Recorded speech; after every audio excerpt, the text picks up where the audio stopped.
చేస్తాళ్ళు తీవ్రవాదులు, దేశద్రోహులు, పాకిస్తాన్ నుంచి వచ్చారు, ఆ పక్క దేశం నుంచి వచ్చారు, మేము చూసాము, ఆ కంచి వాయించి కింద నుంచి దూరతంటే వాళ్ళు కాక్రోచ్లు, మిడతలు, బొద్దింకలు అని చెప్పి తిట్టారు.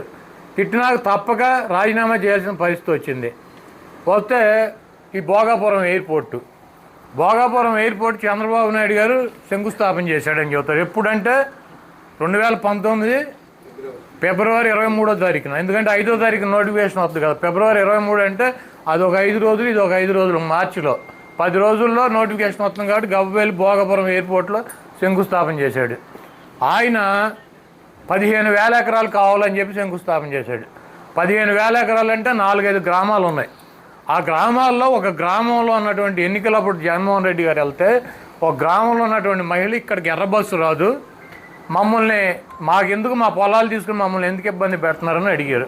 దాన్నే జగన్మోహన్ రెడ్డి గారు చెల్లెలు ఇలా అడుగుతానని చెప్పి మేము అధికారంలోకి వస్తే 2,000 ఎకరాల్లోనూ 2,200 ఎకరాల్లోనూ మేము కడతాము, మిమ్మల్ని ఇబ్బంది పెట్టమని చెప్పి ఆయన చెప్పడం జరిగింది.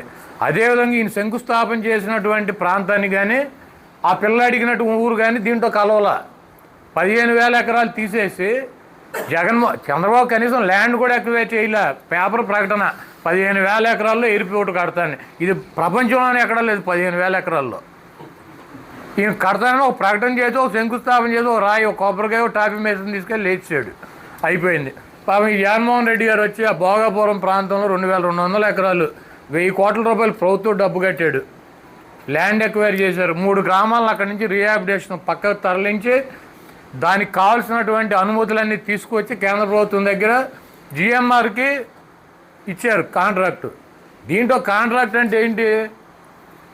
ప్రభుత్వం రాష్ట్ర ప్రభుత్వం పొలాలకు డబ్బులు కట్టింది రైతులకి, దానికి కావాల్సిన అనుమతులు కేంద్ర ప్రభుత్వం ఇచ్చింది. ఈ రీహాబిలిటేషన్కి కూడా రాష్ట్ర ప్రభుత్వమే డబ్బులు కట్టి దాదాపు 1,500 కోట్ల రూపాయలు జగన్మోహన్ రెడ్డి గారి ప్రభుత్వం వాళ్ళకి ఇచ్చింది. అయిపోయింది. చంద్రబాబు నాయుడు గారు ఏమి ఇచ్చాడంటే ఏమి ఇవ్వాలి, 5 పైసలు బిళ్ళ కూడా ఇవ్వాలి. పేపర్లో ప్రకటన ఇచ్చాడు. ఈనాడు, జ్యోతి వాళ్ళ పేపర్లో యాడ్లు ఇచ్చుకున్నాడు వాళ్ళకి. తర్వాత టాపీ మేస్త్రిని తీసుకెళ్ళి శంకుస్థాపన చేశాడు. ఆయన చేసి ఈ ఎయిర్పోర్ట్ నేనే కట్టానంటాడు.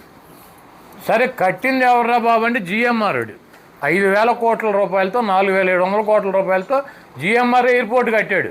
ఇప్పుడు డబ్బులు అతనికి ఎక్కడి నుంచి వస్తాయంటే ఈ రోజు నుంచి ఫ్లైట్లు ఎవరైతే నీ ఓటేళ్ళు నా ఓటేళ్ళు దిగుతారో మనం కొన్న టికెట్లో అతను కమిషన్ వెళ్తుంది. అతను డబ్బులు వసూలు చేసుకోవటం. నరేంద్ర మోడీ గారు కానీ చంద్రబాబు నాయుడు గారు కానీ జిఎంఆర్ ఇప్పుడు ఆ కట్టినటువంటి ఎయిర్పోర్ట్కి 5 పైసలు బిళ్ళ కూడా ఇవ్వాల. ఆయనే డబ్బులు పెట్టి జిఎంఆర్ అనేటువంటి సంస్థ ఎయిర్పోర్ట్ కట్టింది. ఆ ఎయిర్పోర్ట్లో డబ్బులు వాళ్ళు ఇక్కడి నుంచి 34 ఏళ్ళు 40 ఏళ్ళు వాళ్ళు వసూలు చేసుకుంటారు. ఇక్కడ చంద్రబాబు నాయుడు గారు ఏమి ఇచ్చాడు అంటే ఈనాడు, జ్యోతి పేపర్లకు యాడ్ ఇచ్చాడు. అప్పుడు మళ్ళీ ఇప్పుడు సేమ్ అదే యాడ్ ఇచ్చాడు. ఇచ్చి ఒక 50 కోట్లు 60 కోట్లు పెట్టి కొన్ని డ్యాన్సులు ఎంచాడు. పిల్లలందరినీ తీసుకెళ్ళి అలా భోజనాలు లేకుండా ఒక 13,000 మందిని పిల్లల్ని భోగేసుకెళ్ళి డ్యాన్సులు చేశాడు. ఇక్కడి నుంచి గుడివాడ నుంచి కూడా ఆర్టీసీ బస్సులు వెళ్ళినాయి.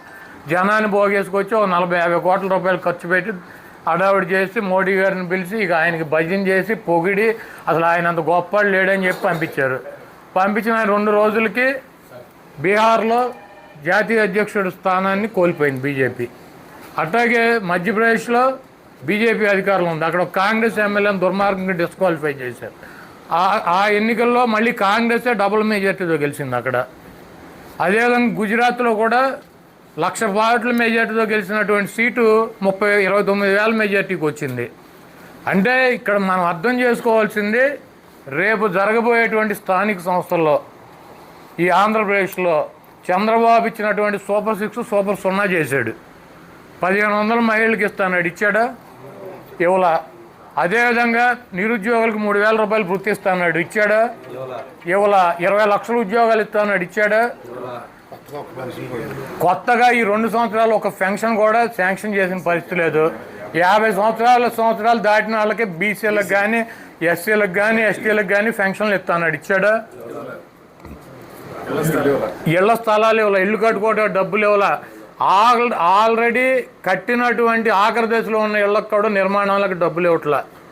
అదేవిధంగా ఆయన ఇచ్చిన వాగ్దానాలు అలా ఉంటే ఇక్కడ మళ్ళీ లోకల్గా మేము అధికారంలోకి వస్తే మీ ఇళ్లకు లోన్లు రద్దు చేస్తాం, మీకు రుణమాఫీ చేస్తాం, చంద్రబాబు అయిపోతే నా జేబులో డబ్బులు ఇస్తా, ఇవన్నీ సొల్లు కబుర్లు ఇక్కడ చెప్పారు అక్కడ చెప్పారు. మొత్తం ఢిల్లీ నుంచి గల్లీ దాకా చెప్పారు. ఎవడికి వచ్చింది ఆడు చెప్పాడు. ఏ ఒక్క వాగ్దానాన్ని నెరవేర్చలా. ప్రజలైతే ఇవన్నీ గమనిస్తున్నారు. కాబట్టి మనకి రేపు జరగబోయేటువంటి స్థానిక సంస్థల ఎన్నికల్లో ఎవరు కూడా భయపడాల్సిన అవసరం లేదు. కొంతమందిని జైలుకి పంపిస్తారు, వెళ్ళొద్దాం 3 నెలల్లో 2 నెలల్లో 4 నెలల్లో పంపుతారు. ఎవరో కూడా అధైర్యపడవద్దు, భయపడాల్సినటువంటి అవసరం కూడా లేదు. జగన్మోహన్ రెడ్డి గారు ఎక్కడ కూడా యునానిమస్ అవ్వకూడదని చెప్పారు.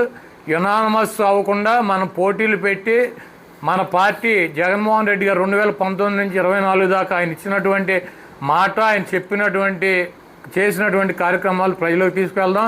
చంద్రబాబు నాయుడు, పవన్ కళ్యాణ్, బీజేపీ కూటమిగా వచ్చి ఈ కూటమిలో ఉన్నటువంటి ప్రజల్ని ఈ పార్టీలు ఎలా మోసం చేసాయి అన్నది కూడా ప్రజల దగ్గరికి తీసుకెళ్దాం. తప్పకుండా ప్రజలు అధికారం ఉన్నా 164 సీట్లు ఉన్నా మీరు 4 ఉన్నా 6 ఉన్నా ప్రజలైతే భయపడేటువంటి పరిస్థితి ఉండదు. ఈ రాష్ట్ర ప్రజలు రేపు జరగబోయేటువంటి స్థానిక సంస్థల ఎన్నికల్లో తప్పకుండా బుద్ధి చెబుతారు. అదేవిధంగా ఈరోజు రైతాంగం నీళ్లు లేక తీవ్ర ఇబ్బందుల్లో ఉంది. పులిచెందలో 30 టీఎంసీలు నీళ్లు ఉన్నాయి.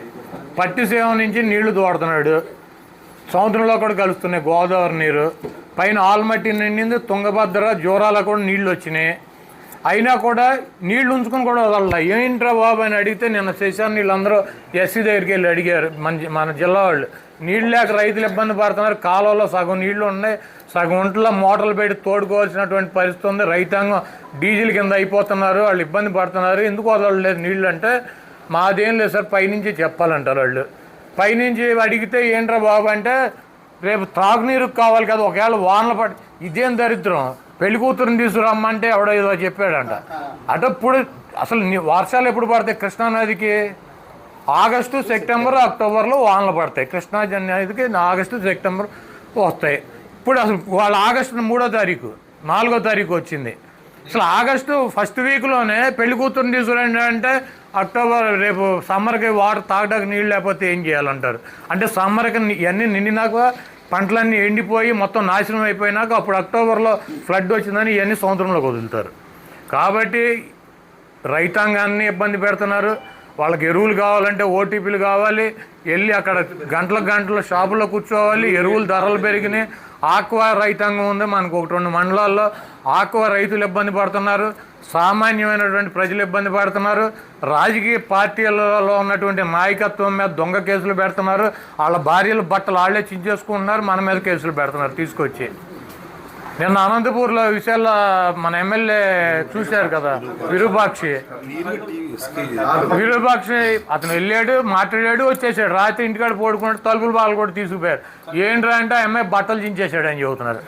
సరే బట్టలు చించేయడం ఏంటంటే చూస్తే పొద్దున్నే వీడియో వాళ్ళ ఆయనే చించేస్తున్నాడు, బట్టలు చించేసి ఆ ఎమ్మెల్యే చించాడని చెబుతున్నారు. మళ్ళీ ఆ కేసుకి మళ్ళీ బెయిల్ వచ్చేద్దామో, ఈ దొంగ వీడియో బయటకు వచ్చింది కదా, మరి బెయిల్ వచ్చేద్దామని చెప్పి మళ్ళీ పొద్దున్నేనంటే కారు సీజ్ చేశారంట. కారు ఎందుకు సీజ్ చేస్తారు, ఎమ్మెల్యేది సీజ్ చేశారంట. సీజ్ చేస్తేనంటే ఆ కారులో రాడ్లు కత్తులు ఉన్నాయంట. ఏమంటే ఇప్పుడు నన్ను అరెస్ట్ చేసి పట్టుకుపోతారు. మా తమ్ముడో శశాన్నో శ్రీనునో ఒకవేళ నా కారులో కత్తులు రాడ్లు ఉన్నా కూడా ఈయన అడుగులు వస్తారని తీసేస్తాడు కదా, ఉంచుతారా, దాంట్లో పెట్టి ఉంచుతారా? ఆల్రెడీ పోలీసు వాళ్ళు పట్టుకున్నాక ఈయన కారులో పెట్టుకుని కూర్చున్నాడంట. డాష్ బోర్డు పైన ఒకటి, సీట్లో ఒకటి, బయటికి కనపడేది. అంటే ఇంకో కేసు పెట్టాలి, దాంట్లో బెయిల్ రాకుండా ఉండాలి. ఇటువంటి కార్యక్రమాలన్నీ చేస్తారు. వీటన్నిటికీ సిద్ధపడదాం. జగన్మోహన్ రెడ్డి గారు 2029లో ముఖ్యమంత్రి అవుతారు. వాళ్ళు ఏదో మేము అధికారం ఉంది కదా అని చెప్పి చేస్తున్నారు. 29లో జగన్మోహన్ రెడ్డి గారు అధికారంలో వచ్చినాక ఈ కార్యక్రమాలు ఎవరెవరైతే ఏ కార్యక్రమాలు చేశారో దానికి 10 అనుభవిస్తారు. 1, 2, 3 కాదు, 10 అనుభవిస్తారు. జగన్మోహన్ రెడ్డి గారిని, ఈ వైఎస్ఆర్ కాంగ్రెస్ పార్టీని ఇటువంటి ఉడతూపులతో, ఇటువంటి అక్రమ కేసులతో, ఇటువంటి నిర్బంధాలతో జగన్మోహన్ రెడ్డి గారిని ఒక్క అంగుళం కూడా ఆపలేరు వీళ్ళు ఎవరో కూడా. జగన్మోహన్ రెడ్డి గారు నీతిగా, నిజాయితీగా, అబద్ధం ఆడకుండా ప్రజలను నమ్ముకొని ప్రజల కోసం పార్టీ పెట్టి అదే దారిలో పోరాటం చేస్తున్నటువంటి వీరుడు జగన్మోహన్ రెడ్డి. ఇటువంటి జగన్మోహన్ రెడ్డి లాంటి వీరుడిని కుక్కమూతి పిందెలు ఈ రాజకీయం కోసం భార్య బట్టలు చించేటువంటి పార్టీలు, రాజకీయాల్లో 4 ఓట్ల కోసం అడ్డమైనటువంటి అబద్ధాలు చెప్పేటువంటి ఈ రాజకీయ నాయకులకి జగన్మోహన్ రెడ్డి గారికి నక్కకే నాగలోకానికి ఉన్నంత డిఫరెన్స్ ఉంటుంది. ఈ డిఫరెన్స్ను ఇప్పటికే రాష్ట్ర ప్రజలు గుర్తించారు. తప్పకుండా జగన్మోహన్ రెడ్డి గారికి మనందరం కూడా మద్దతుగా ఉందాం. మీరు ఇప్పుడు జగన్మోహన్ రెడ్డి గారికి చెబుతారు కులాల మధ్య అంటే వైసీపీ కుంపట్లు పెడద్దంట, కులాల మధ్య వైసీపీ కుంపట్లు పెడద్దని చెబుతున్నారు. మీరు చూసుకోండి, ఈ 20 రోజుల్లో మా పార్టీ వైసీపీ మీరు గ్రహించే ఉంటారు, లేకపోతే నేను కూడా గ్రహించాను, చాలామంది మాట్లాడుకుంటున్నది. ఇది అనంతపూర్లో తోపు చంద్రశేఖరు, పరిటాల సునీత, అంటే ఆయనేమో రెడ్డి, ఈవిడేమో కమ్మ, వాళ్ళిద్దరి మధ్యలో చిన్న చిన్న గొడవలు ఉన్నాయి. ఒకే కాన్స్టిట్యుయెన్సీ పోటీ చేస్తారు, ఏం మాట్లాడుకుంటారు, తిట్టుకుంటారు. అది ఎప్పటి నుంచో ఉంది. అది అక్కడ ఉన్నట్టుండి ఎంఎస్ రాజు అని చెప్పి ఒక ఎమ్మెల్యే గారు వచ్చి ఇన్వాల్వ్ అయిపోయి ఆయన ఏమంటాడు, అరే చంద్రశేఖర్ రెడ్డి నిన్ను చెప్పుతో కొడతా, ప్రకాష్ రెడ్డిని చెప్పుతో కొడతా, నీకు దమ్ము ఉంటే, నీకు రెడ్డి పౌరుషం ఉంటే రా, నా జాతి మాదిగా అని చెప్పి కులం పేరెత్తి మాడతాడు అతను. సరే వీళ్ళిద్దరికి ఎందుకు వచ్చింది డిస్ప్యూట్ అంటే ఆయన ఇల్లు వాళ్ళ అన్నయ్య వాళ్ళ ఇల్లు కొన్నాడు, అందుకు వచ్చిందని సృష్టిస్తున్నారు. సరే ఓకే, అది ఎందుకు వచ్చిందో సరే. దాని తర్వాత మరుసటి రోజు మన పామర్ కాన్స్టిట్యున్సీలో కుమార్ రాజా అనిల్ని, అరే చెప్పు తీసి కొడతా నా కొడక, నీకు దమ్ముంటారా అని చెప్పి ఈయన తిడుతున్నాడు. ఇదేంటి ఎంఎస్ రాజు ఈయన ఒకటే సేమ్, ఇక్కడేమో అనిల్ ఏమో మాల, అక్కడేమో రెడ్డి, కులాల పేరు ఎత్తుకే ఎందుకు తిడుతున్నారు? ఇది 2వ రోజు. సరే అయిపోయినాక 4 రోజులకి ఎవరో ఒక అమ్మాయి గుంటూరులో బట్టలు తీశారు తెలుగుదేశం పార్టీ కార్యకర్తలు. దాని మీద అక్కడ ఉన్నటువంటి లోకల్గా ఉన్నటువంటి అంబటి రాంబాబు హోమ్ మినిస్టర్ని రాజీనామా చేయాలన్నాడు. నువ్వు ఒక ఆడదాని అయి ఉండి ఒక ఆడపిల్ల బట్టలు తెస్తే సిగ్గు లేకుండా ఇంకా ఆ పదవుల్లోనూ రాజీనామా చేయాలన్నాడు. అనగానే ఎంఆర్పిఎస్ అని బోర్డులు పెట్టి అంబటి రాంబాబుని తిడుతున్నారు, నీకు దమ్ముంటారా నిన్ను వేసేస్తాం పొడి చేస్తామని. సేమ్ అనంతపూరు, పామరు, గుంటూరు అయిపోయినాక నిన్న ఈ విరూపాక్ష కేసులో ఎవరైతే భర్త బట్టలు చించేశాడో ఆ అమ్మాయి నిన్న మాట్లాడుతాను సోషల్ మీడియాలో నేను చూసా. ఏమంటుంది, నన్ను మాదిగా అని చెప్పి కులం పేరు పెట్టి తిట్టాడు విరూపాక్ష అని చెప్పుద్ది. సేమ్ 4 అనంతపూర్లో ఎంఎస్ రాజు ఆయనతో మాట్లాడిచ్చారు, ఇక్కడ వరల రాజాతో మాట్లాడిచ్చారు, మళ్ళీ ఎంఆర్పిఎస్తో మాట్లాడిచ్చారు, మళ్ళీ 4వది నిన్న ఆ అమ్మాయితో సేమ్ విరూపాక్ష మీద కూడా మళ్ళీ అదే కులం మాదిగా అని చెప్పి పేరు పెట్టి మాట్లాడిస్తున్నారు. అంటే దీంట్లో కులాల మధ్య చిచ్చు పెడతానికి ప్రయత్నిస్తున్నటువంటి రాజకీయ పార్టీ ఏది? ఒకసారి కాదు, ఒకసారి అవ్వాల సక్సెస్, 2వసారి అవ్వాల, 3వసారి అవ్వాల, 4వసారి అవ్వాల, ట్రై చేస్తూనే ఉంటారు దాని మీద. కాబట్టి ఈ రాష్ట్రంలో ఉన్నటువంటి ఎస్సీలు కానీ, బీసీలు కానీ, ఓసీలు కానీ ఈ కులాల మధ్య కుంపటి పెట్టేటువంటి పార్టీనే తెలుగుదేశం పార్టీ.